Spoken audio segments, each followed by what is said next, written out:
attention, and certainly not the serious money that male artists do. A woman was not even a person. It took quite a long struggle by some very determined women to change this.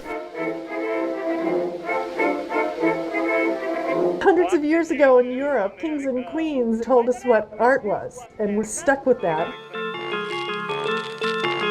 Now that the world aspires to democracy, why should billionaires and oligarchs define what our visual culture is? Isn't that backward?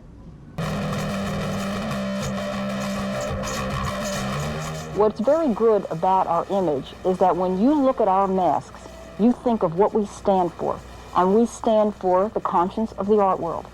And we feel that there is underrepresentation of women and minorities. In 1984, the Museum of Modern Art had a big exhibition. Out of close to 200 artists in the show, there were only 17 women and even fewer artists of color. And it occurred to some of us that the art world was basically a white male place, and no one asked why. You say, well, if there are no women, there are no artists of color, it just means they're not making work that's good enough. And we knew that that was a tired excuse. There was a protest, placards and chantings and a picket line. The only thing that we accomplished was to anger visitors to the museum. We noticed it didn't work. Everyone was willing to excuse the art world. So we decided that day that we had to figure out a way to make people care.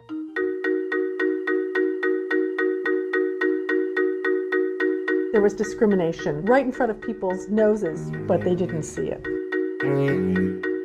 The thing is, when you tell people the system is unfair, they don't really believe you. But when you show them the numbers, there's nothing they can say to counteract that. We started to name names in the art world. Lists of galleries and museums that didn't show women and critics that didn't write about women.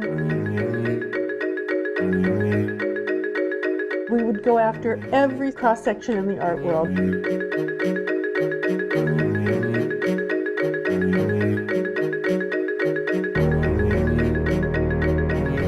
Everyone was passing the buck to someone else. The white male artist said, I can't tell my gallery what to show. And the gallerist said, I can't show women because their work doesn't sell. And then collectors would say, well, I can't buy women or artists of color because I don't see them.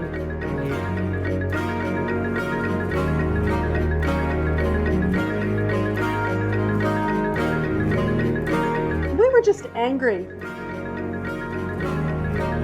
If art is a record of culture, and the art doesn't look like the culture, and the art is told only through the works of white males, that's basically what it is. It's the history of patriarchy, not the history of who we are.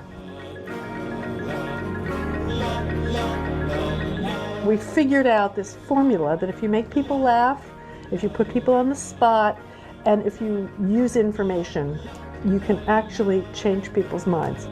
And the only thing you can do to a system that oppresses you is to make fun of it. And we did it by being provocative. The Guerrilla Girls, who call themselves the conscience of the art world, have plastered their answer all over town.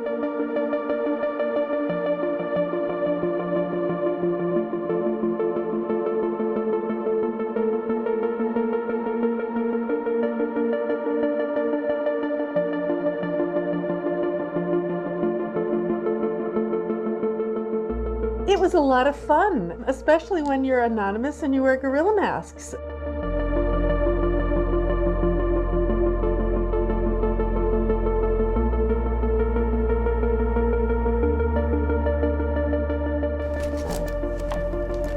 Everyone can own a poster of ours. We want to talk in a way that people can digest easily, and we want to produce something that everybody can be part of.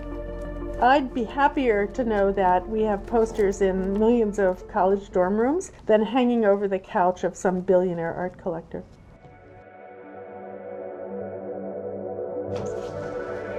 We are outsiders. We will always point at what's happening at institutions and critique that.